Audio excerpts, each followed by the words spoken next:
My paranormal experiences all happened at a campground on an Indian reservation in Montana. It was around 2005 when I moved to Las Vegas to go to culinary college, stayed for the year, and then went to Western Culinary Institute in Portland, Oregon. But I worked a lot in Montana in Yellowstone National Park. When I fell in love with Yellowstone and the Grand Tetons and Jackson, Wyoming, and I spent a lot of time up there. But there's a city in Montana that I really enjoy going to and I have a lot of friends. So after I finished school in Portland, I just thought I want to go back up to Montana and be with a bunch of my friends, and my girlfriend wanted to go. So we just decided to go back. So loaded up the car, went back to Montana, and we had decided we were going to camp for a while. And that's great because I was doing wildland fires for the summer, and we would make a lot more money if we just didn't rent anything and just camped out while we weren't on a fire. And it was just going to work out really well financially for both of us because we'd make a lot of money and then not have all that overhead of rent. So we went to just like a KOA and stayed there for a week or two. And it was okay, but we just wanted to get more out of the city. So we were driving up through an Indian reservation and saw this cool little spot. And we pulled in, went and talked to the people that own it. They were a really sweet couple. There wasn't a lot of spaces. I think there was like 8 or something, maybe eight sites for RVs and just a lot more tent sites, but it was just a few spots for RVs, and we had 10 anyway. So that worked out great for us. So Christy and I talked, which Christy's my girlfriend, and we're like, yeah, let's give this a shot. So we stayed in a tent there for a few days, and it was great. I mean, we loved it. They have these little trout ponds and everything there that feed into the river and everything too. So the trout ponds are really clear and clean because the river goes through these trout ponds. They make little streams from the river that feeds the trout ponds that goes back out the other end of the ponds, and they just stay really clear. So I love fishing, and so I'd fish all the time, and Christy would go hiking or whatever around, and we just really enjoyed it. So we went and worked a fire for about 7 weeks. So if anybody's ever worked a wildland fire, you make really good money in a shorter amount of time, but you work like, 120 hours a week. But so once we were done with that, we were like, let's go back to that campground and just take a few weeks and stay there. And I was like, oh man, that's great. I want to do that and go fishing, hang out. Anyway, went back, set up the tent and everything, and it just came a deluge. I mean, raining cats and dogs and everything else you can think about. It was bad. We had hooked up electronics inside our tent. We had a huge tent, but it was down closer to the river. And the lady was so sweet. She came and was yelling at us through the tent wall one evening, and we went outside and we were like, you okay? And she goes, no, we were wondering if you guys were okay. And we're like, yeah, we're fine. Look, it's raining way too hard for you folks to be in here. Like, would you like to stay in one of the little RVs we got up here? Because we have it that we own. You can stay for just what you're paying for the tent price. So that was great. We're like, yeah, absolutely. So we got all our stuff up, moved it into the little, it's actually wasn't an RV, it's a little camper. It's about 20 feet or so, but man, that was so much better than staying in the tent. So we loved it. And we went in, and she was so nice, and her husband was great. And, we just all became, fast friends and everything. They were an older couple, and they were just real sweet. And we'd, always talk after we'd hang out, in the city and come back. And they were just always really nice to us. And they had this bathroom, this concrete brick building in the campground that had men's and women's, and they had showers in it, and 3 stalled bathroom and 2 showers. And it was the same, I believe, on the women's side. I mean, I'd have to ask Chrissy, but I'm pretty sure it's the same. I think they just did the same on both sides. You know, just like any concrete building you ever seen, if you've ever been to camp or anything, it's just the same thing. It's just concrete building with shower stalls and stalls. So, you know, we use that every morning because in the camper it wasn't hooked up to sewage or anything. So we'd go and use that main building, and that building's open 24 hours a day. You didn't have to have a key for it or whatever. You just went in it whenever you wanted to. Well, you know, after a week or two of not really doing anything, we were both kind of tired of not working or doing nothing. So we got a little job doing day labor just for a few days a week, just to do some day labor and make some money, just to do something. So we did that for a couple of weeks. And then we were on our last week, and we had to start getting up super early in the morning. I believe it was 4:30 every morning to go to this day labor site. It was tearing down and cleaning out an old mill about 40 minutes away from where we were staying. It paid well, and we didn't mind it. They just left us alone. We just did our own thing all day long. We kind of enjoyed that. But I remember one morning, now nothing strange had ever happened while we were there, ever, until that morning. And I don't even know what to say about this, but exactly just how it happened. That's how I guess it's going to go. We got up. It was, of course, real dark still at 4:30 in the morning. We had her car. We used the car to pull up to the shower building, which wasn't very far from our little camper. I mean, maybe 50 feet or something. We just pulled the car up there to let the car run while we're both in the bathroom. So we're brushing our teeth, taking a shower, getting ready to go to work, let the car run and warm up, and then we're going to take off. Well, she goes into the bathroom. I'm still messing around getting stuff out of the car. I get my toothbrush and a change of clothes, I believe. Maybe it's just a sweatshirt or something. I didn't have too much. I don't even think I was going to take a shower that morning. I just wanted to brush my teeth and shave maybe and get ready to go. Well, she goes in to her side of that concrete building for her restroom side. And then shortly after, you know, just a minute after she went in, I went in my side. As soon as I walked in that door to that bathroom, I don't even know how to explain it exactly to someone that's never had any kind of experience of paranormal or anything, which I'd always believed in it. I just did, but I hadn't had too much of experience. I've had some things when I was a child, but not like this. This was the only way I can say it is, okay, so I walk in the door. As soon as I walk in the door, something's off. And the only way I can describe it is there was this pressure. And that's the weirdest thing to say if people don't understand what that means. I mean, like, I walked in, just walking in the door, walked into like more gravity than I'm used to or something. Not that I was being pushed downwards or anything like that. It was all around me. Like I have a hard time trying to explain it. It's so much pressure that you just feel like you're in something that's everything's squeezing you. You just know the whole atmosphere changed, you know, it was the weirdest thing.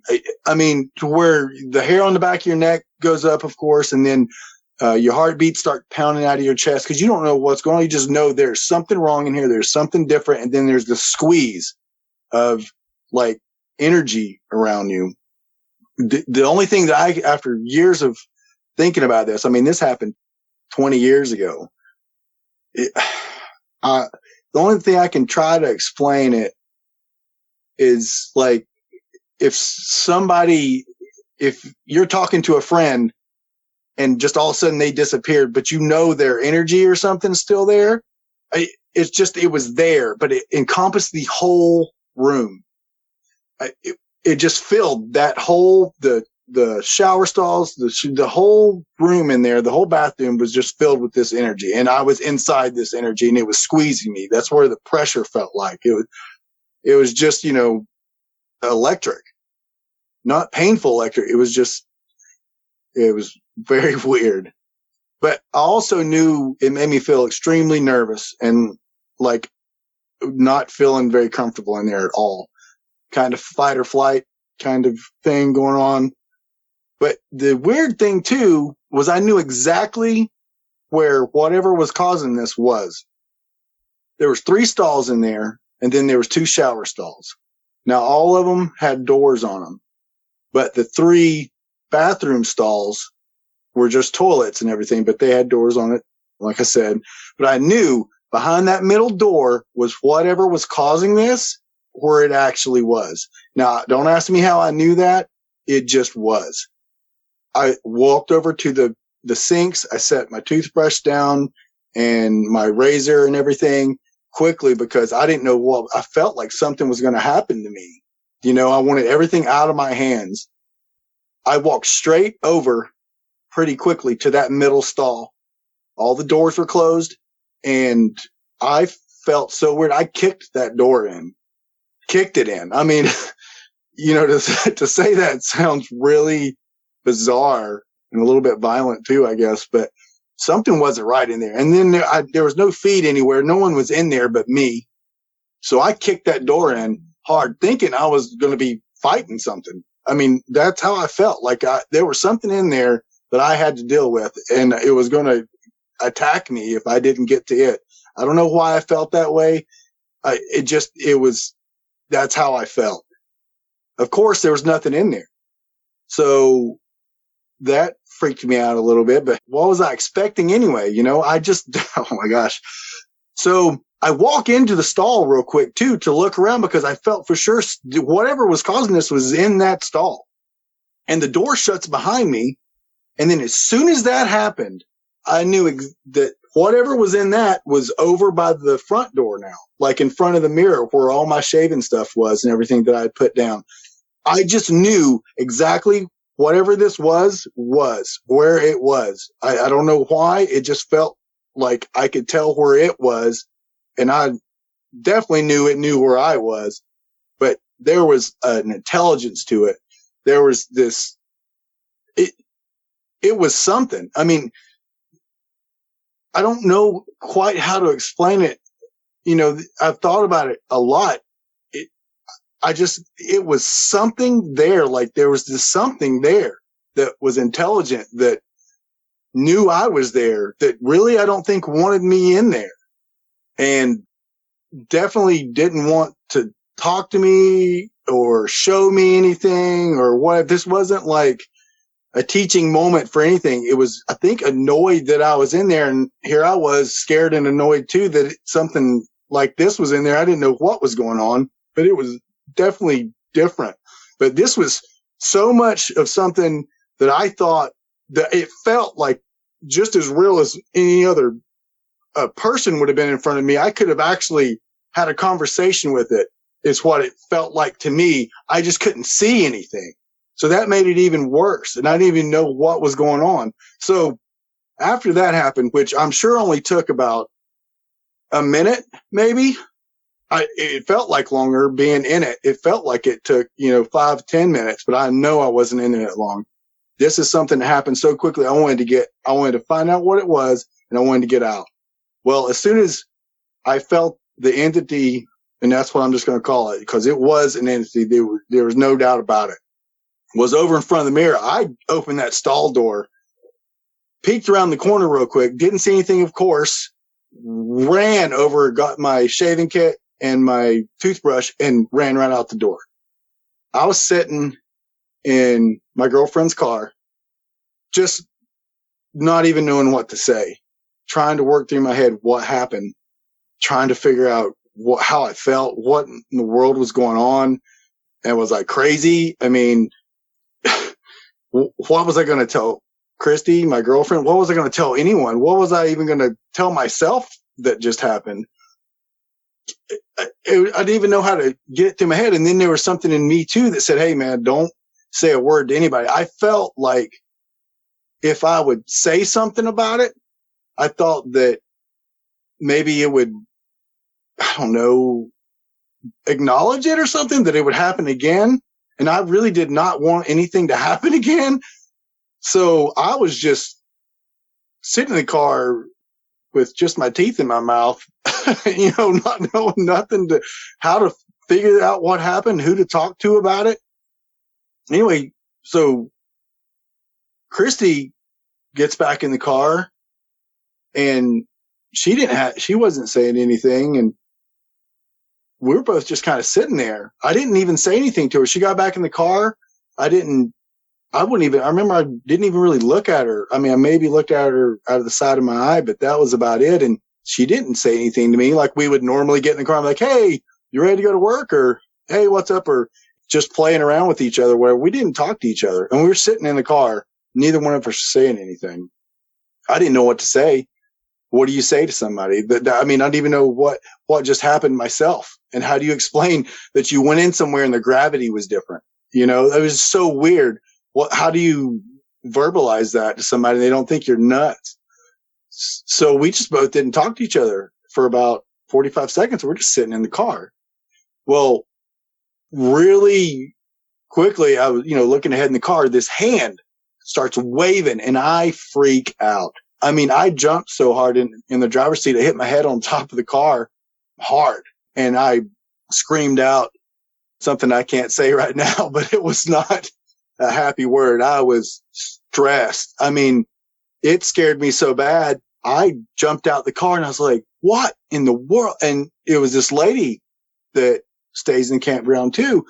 And she goes, hey, I just want to let you know you had a headlight out. And I was like, oh my God. I was like, what is really going on? I was like, it's okay. It's okay. She freaked me out. Just a lady walking over, just waving at me, freaked me out. I was so wound up from what had just happened. So I get back in the car, throw it and drive, and we're driving around the corner, getting around the campground, slowly. And we start going down the road, and we got a good piece to go down the road. We got a good 30-minute drive to get to work. Well, we drive half a mile or so, and Christy looks over at me and she goes, are you okay? And I said, I don't know. I was like, I don't know. And she goes, I think I saw something in the bathroom. And I was like, shut up. I was like, what? Wait, what? I was like, there's no way, because I hadn't said anything to her. I'd said nothing. I didn't know what I was going to say, anyway. And she's like, I went in to the bathroom, started brushing my teeth and everything. And where her sinks are is the same as on my side where the sinks are and the mirrors and stuff. Well, she said she saw something white come through the wall, come out into the middle of the bathroom and just stand there, but not like a person, just a ball of white came through the wall and just was levitating pretty much a few feet off the floor. I never asked her either, like how big it was. I mean, that wasn't even something that I even thought of. Like, well, how big was it? Or did it look like this? We didn't. I was just like a ball of white energy came out of the wall. And she goes, yeah, it just came through the wall, levitated right in the middle of the thing. She said, I got my toothbrush, I got my mouthwash, and she goes, I just ran out of it. And she's like, that's why I sat in the car and didn't say anything to you. And I was like, oh my God. I was like, Christy, I just had the weirdest experience on my side of that bathroom. And then we started talking more.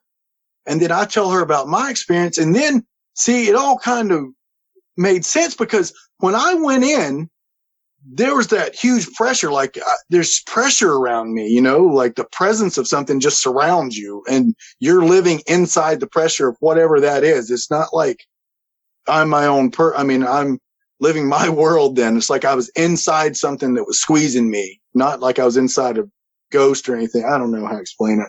Point is, when I went over there and kicked that stall door in, and immediately when I did that and walked in, I felt that move over by the mirror where my shaving kit was and everything. Well, when I came back out, I ran and got my stuff and walked out. Well, she said that it came through the wall around where her mirror is and everything on her side right then. So we started talking about it, and that made total sense to me, because when I kicked that door in, it went over in front of the mirror where my shaving kit was. And then when I came back out, it wasn't as strong a presence as it was. So I was thinking it went through the wall to her side. And then when I went out of the bathroom, just a minute or so later, she came out of the bathroom. So she wasn't feeling anything. We had talked. She said she didn't feel anything when she walked in. It was a normal day.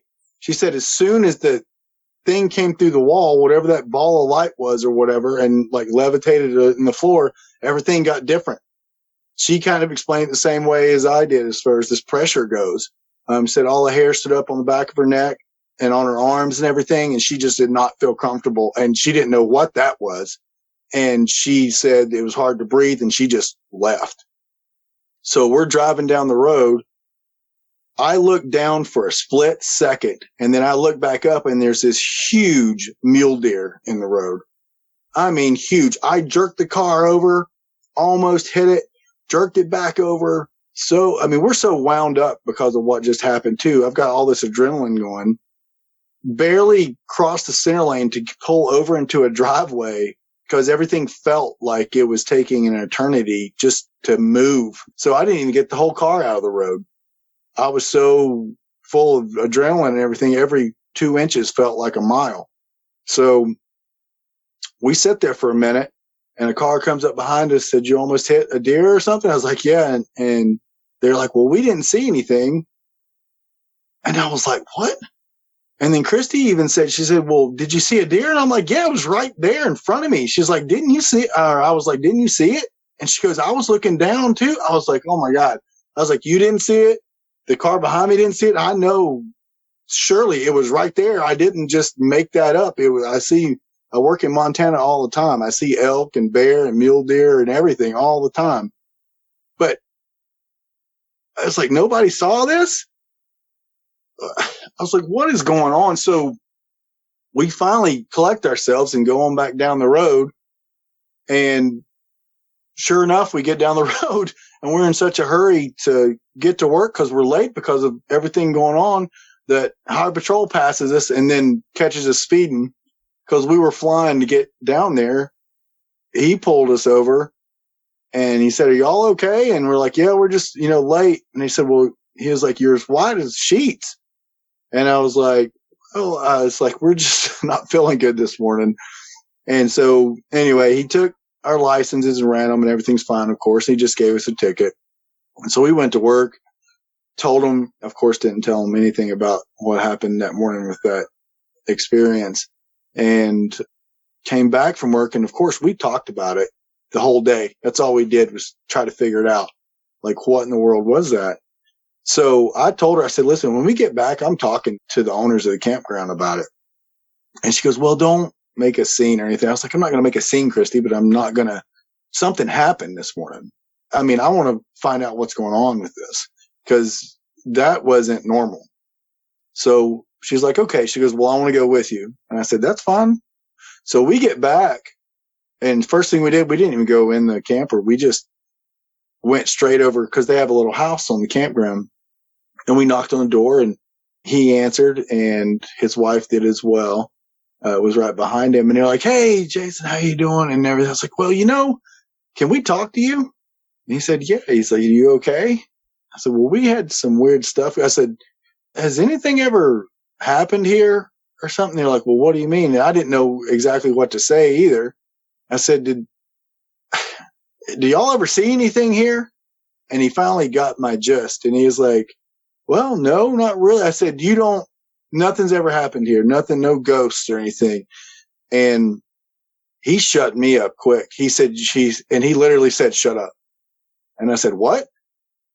And he was like, "Just shut up right now." And I said, "No, don't talk to me like that, for one. Second off, what's going on?" And he goes, "You go over here." And he pointed to Christy, and he was like, "You go over here." And his wife took my girlfriend outside to, a tree that was close by. And he took me over to another little bench. And he said, "Well, what'd you see?" And I told him. And then we talked about it just briefly. And then his wife came back. Christy came back, my girlfriend.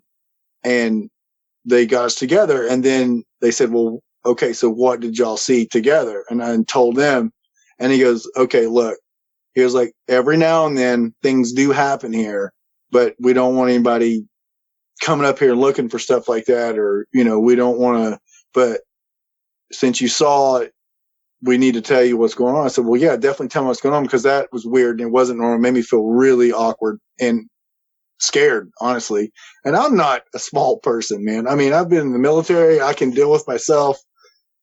That made me afraid. Whatever I felt that day was not something that made me feel happy, not something that made me feel comfortable, even as far as like able to deal with it. I can deal with a lot of things. That is something that I could not deal with. And I knew it from the very start. I didn't know how to deal with whatever was going on in there.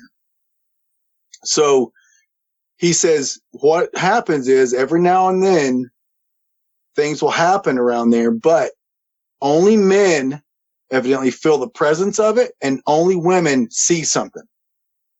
It doesn't allow men to see it, is what he told me. I mean, I'm just going on what the man told me.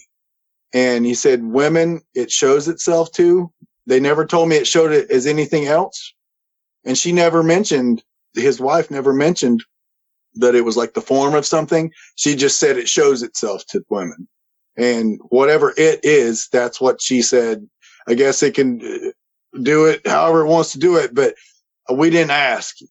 We were just after, we confirmed that there was something going on there, and we weren't well, we knew something was going on, but it was nice to hear that we weren't, lunatics. We just kind of were exhausted. The whole day was just wearing. I mean, it felt like it sucked half the day's energy out of me. Just the whole experience did. And Christy was exhausted too. We went in the camper and sat and didn't really know what else to say. And honestly, I didn't want to talk about it anymore.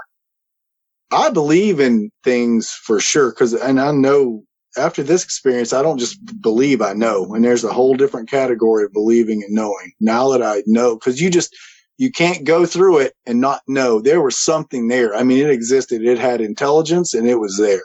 And it just felt something that, I mean, it's like being electrocuted, but not strong enough to kill you, just let you know it's there. That's the only way I can explain it.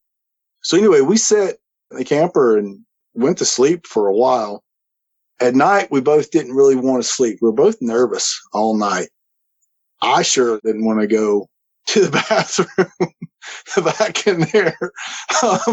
But when we went and we knew that nobody was going to be in there because it wasn't like a party campground or anything, I'd just take Christy in the men's side with me, and I'd go on the women's side with her when she was nervous, because I was like, we're not being separated. That was just too weird. I don't want to go through that by myself. She don't want to go through it by herself. We would go together, and it didn't go away. I mean, it went away in the bathroom, but it was around us now towards the camper. There was not nearly the pressure that was, not nearly that feeling of being watched, like it was that intense being watched like it was when we were in the bathroom. But this, like, at a distance, something is watching us. It just felt, we couldn't shake it. The next morning, because we hardly slept that night, we just called work, said we were sick, we couldn't go. And we were sitting there trying to figure out what we were going to do, because we really liked it there, but we were definitely not going to have that feeling again. And I didn't want to confront what it was. I wanted to confront it that morning because it was in my face and I felt fear, but I didn't want to go back into that to confront that. I don't want to deal with that. That's something that I don't want to mess with. I do not want to play with something that can just come and go as it pleases and could just disappear into the ether like that. I don't want to mess with something like that. We were both we didn't really know. And it it did. It really started affecting our relationship. It wasn't, but about 3 days later, Christy and I were watching a movie. We were very irritable all the time for the next 3 days or so. We just could not get along. And we watched a movie, and she started crying. And I said, well, Christy, what's going on? I said, are you okay? She goes, no, I'm not. And I was like, well, what can I do? what's going on? And she goes, my parents are almost here. I said, what?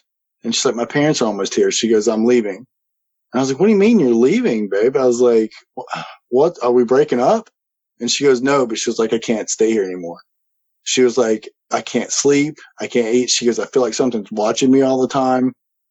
She's like, we're arguing all the time. And I said, well, why didn't you talk to me about it? Because I feel the same way. I just didn't want to talk about it. She goes, I'm afraid to talk about it. So see, we're feeling the exact same, but we're not telling each other we feel the exact same. But we know we shouldn't be talking about it. For whatever reason, we know that. And I don't know what you chalk something up to like that, but we know we're not supposed to talk about it, because if we talk about it, it's going to happen more or something. That's the way I felt anyway.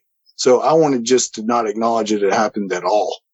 I wanted to forget about it, but I couldn't forget about it because I felt nervous all the time and felt like something was watching me, but that pressure wasn't ever there again, which I was thankful for that.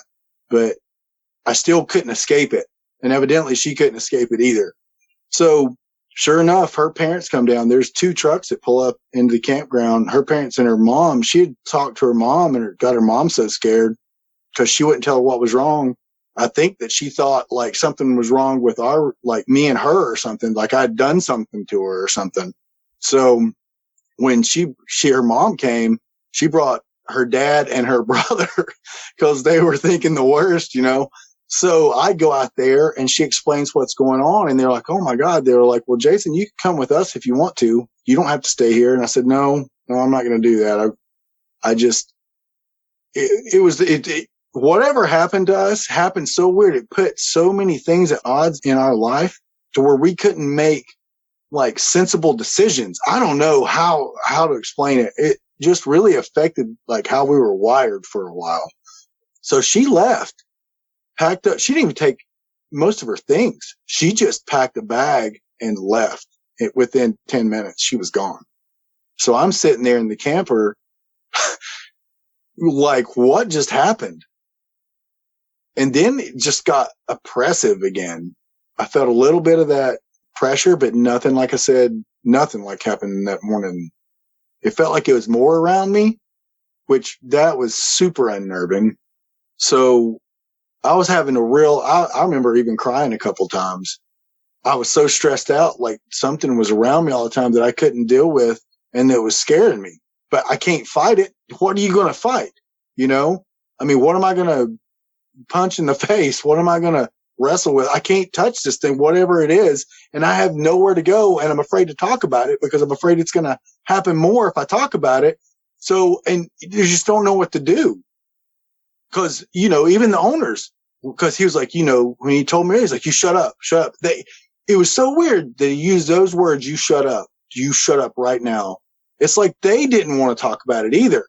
And then no one wanted to acknowledge it. So it's just, I was like, okay, so I'm here alone now. I can't sleep. I can't, we ended up just quitting the job because I can't even muster up the energy to go to work. So after 3 or 4 days, I can't remember. It felt like an eternity because those nights that she left, I didn't leave the camper. I just stayed in there pretty much huddled up in the corner, freaked out. Because whatever it was back, but it wasn't so strong where it was in the bathroom, where it was just there. And I was like, oh my God, I can't get out of here. I don't know what to do. Nothing ever moved or I never saw anything. Of course, it's exact like it was. I never saw anything that morning, but the pressure was incredible, but it wasn't that kind of pressure anymore. It was just different. So I finally talked Christy into coming back. And I was thankful for that. She got away from it. She felt better. She came back. But okay, so she comes back. When she gets there, she says, you look horrible, when she got there. And I said, I just don't feel very good. And she goes, you just look like you are emaciated. I don't even remember if I ate for those days. Something was wrong with me. She got back and she looked good. I didn't even think that she looked bad when she left. But I don't think that I was realizing that we both hadn't really been eating or anything really. So she gets back. I feel better just by seeing her. She's in a good mood, but then she sits me down And she's like, well, I want to talk about something. I said, I don't want to talk about this. I said, I really don't want to talk. She goes, we have to talk about it. I said, I don't want to talk about this. I cannot talk about this. And I remember I started to cry. It was so stressful for me. Whatever was going on was just something you weren't supposed to talk about. That's all I knew. And it felt like I'm not supposed to talk about it. Like I've been told, hey, you don't talk about this or I'm going to make it worse. That's exactly how I felt. But what surprised me was she said on her way back across, she lived in Idaho. She was staying in Idaho of the Sawtooth Mountains. And she was coming over the Sawtooth Mountains to come back there. And what's funny about this is that, I'm talking to you about this, but she told me on her way back, she saw something on the side of the road. And I said, well, what did you see on the side of the road? And she goes, I don't know how to tell you this. And I was like, well, just tell me what you saw. I was like, Chris, did you see a ghost? Seriously? No, again, I was like, what is going on? She goes, no. I was like, okay. So you see a bear or what? She goes, listen. She's like, I saw a wolf on the side of the road. And I'm like, oh, well, that's cool. They're up here. She goes, no, you don't understand. I saw like a werewolf. And I was like, what? I was like, you did not see a werewolf, Christy. And she goes, no. She goes, let me tell you. She said, I was driving over Sawtooth to come see you. And there was this huge wolf with a deer in its mouth on the side of the road, standing on two legs. And I was like, I can't deal with this. I was like, what is going on? I was like, we've had all this stuff happen. Now you're telling me you see werewolves? I was like, this is ridiculous. I mean, I didn't even know where to put that in my head. I didn't even know where to put what happened to us there in my head, much less that. I mean, that was the most furthest thing in my mind in the world that could possibly happen, much less the ghost I could kind of get my head around, which I wasn't doing a very good job at this one, but that was just something what am I going to say to that? You saw a werewolf with a deer in its mouth.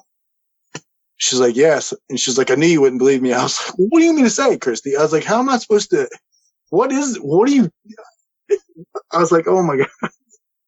So we sit there and talk about that.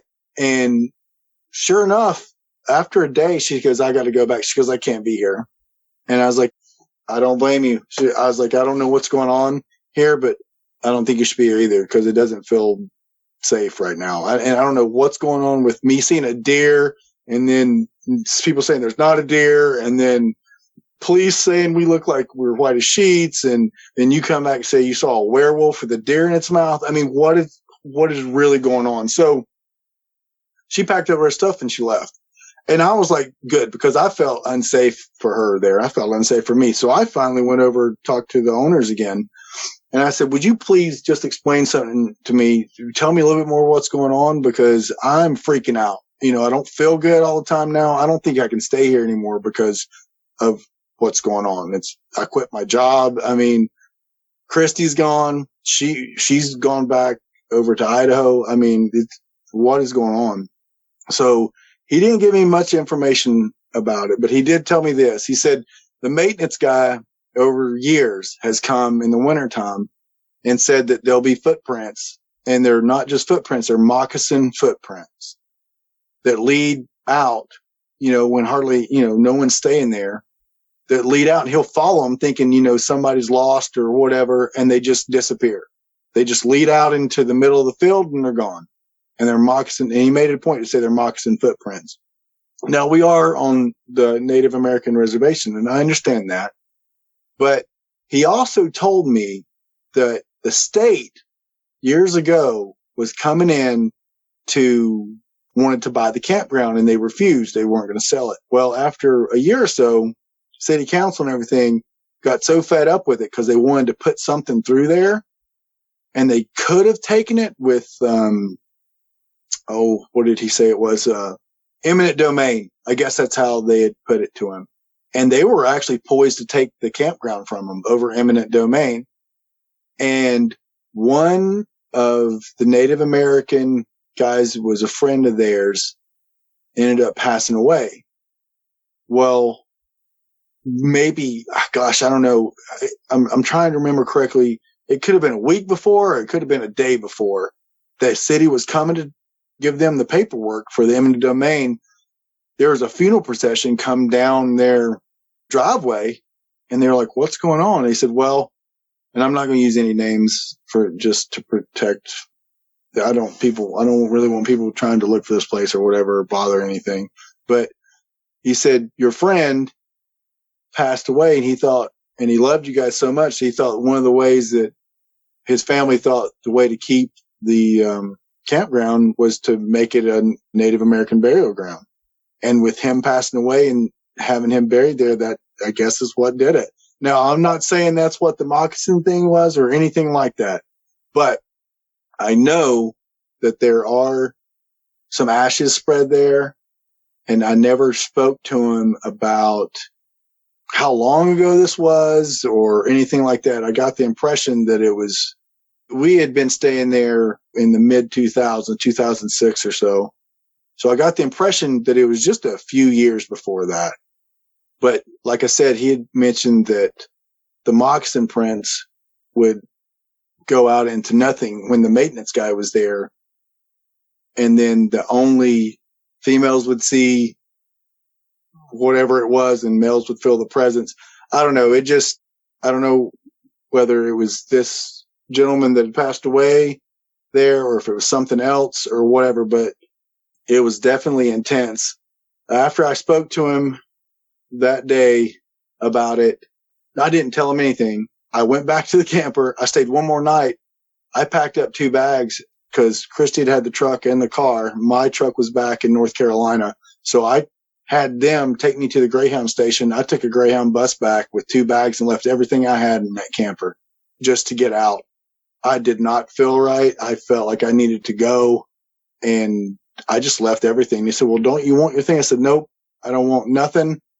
I want to be done with this." And I left. Talked to Christy about it. She joined me in North Carolina. We got a little apartment in North Carolina, up in Lake Lure, North Carolina. And everything was fine then. We went back to normal. Everything was great. My health was a little better, mentally and physically. Hers was too. Moved to our first place, and something happened. I felt that pressure again. And I had been staying for months with my father. Not one thing. We moved into this little apartment. Sure enough, there's a little bit of pressure. I literally started crying, and we left. I mean, and like I said, I am not some crybaby weak. It's just not me. I just knew that I was like, I'm not going through this again. If I am sensitive to something, we found something else, I don't want anything to do with it. We're going to go do something else.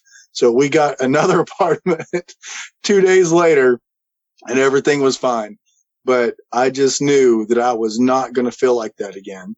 And if anybody listening to this has ever felt like that, you know exactly what I'm talking about, because you cannot function in that electro field of whatever that was and that oppressiveness. It was the weirdest, realest thing that has ever happened, and I'll never forget it.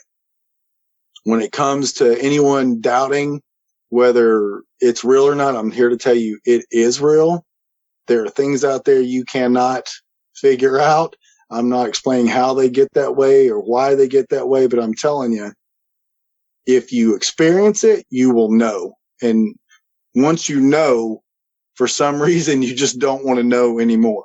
So trust and believe. I do not mess around with anything. If I'm ever anywhere and I was like, "Oh, let's play with the Ouija board," or I'm like, "Nope, I'm out. You can forget that." And like, "Oh, it's just a game." No, it's not. I'm not messing with that.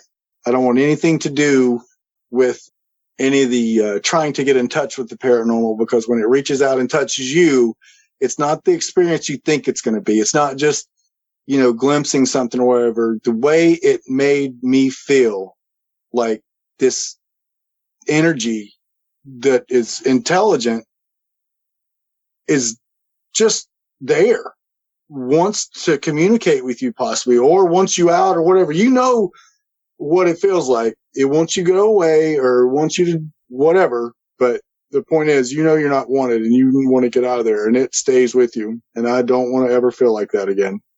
I believe it truly is one of the reasons that it broke my relationship up with her. We just couldn't be the same people we were before this happened.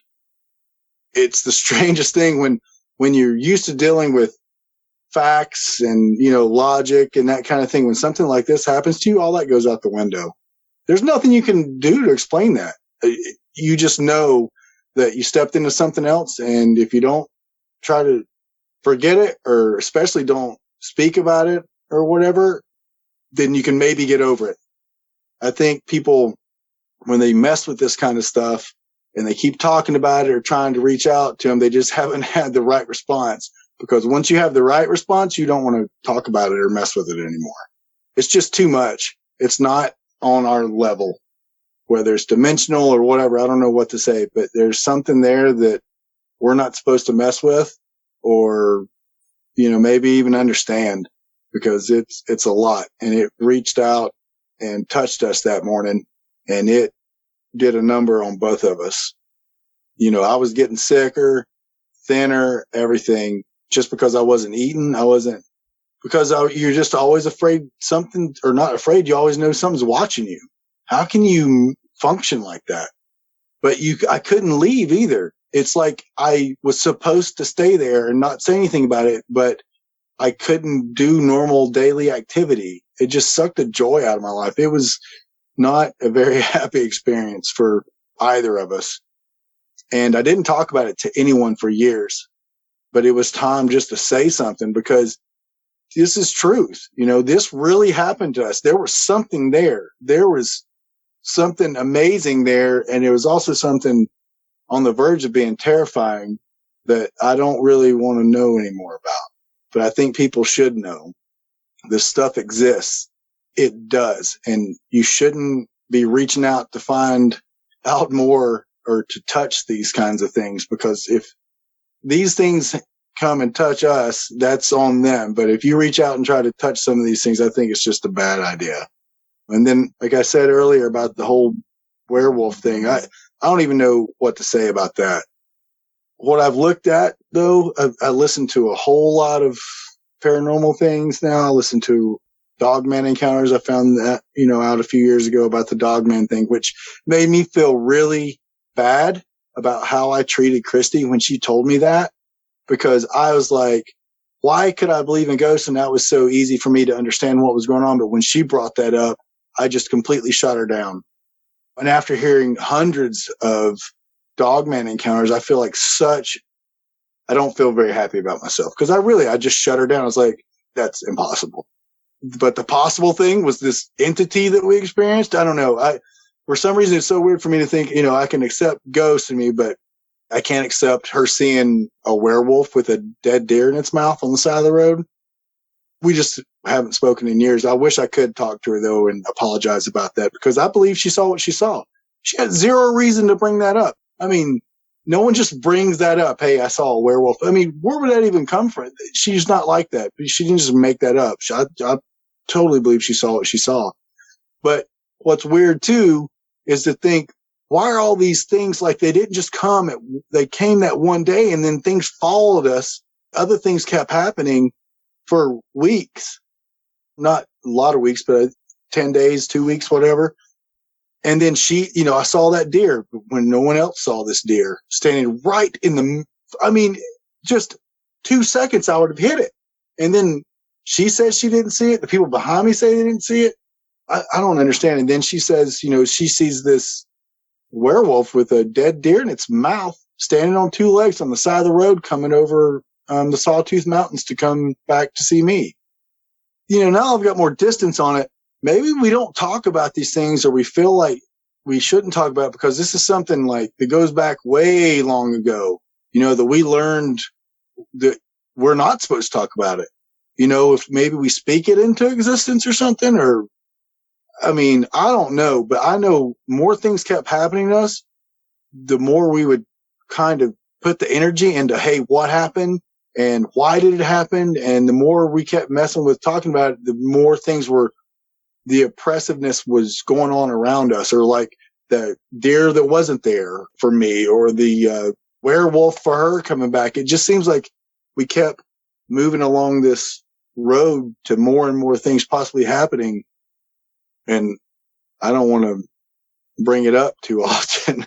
Now I think I've got so much distance on it where I feel good about talking about it to you and, some other people now probably. But just take it from me.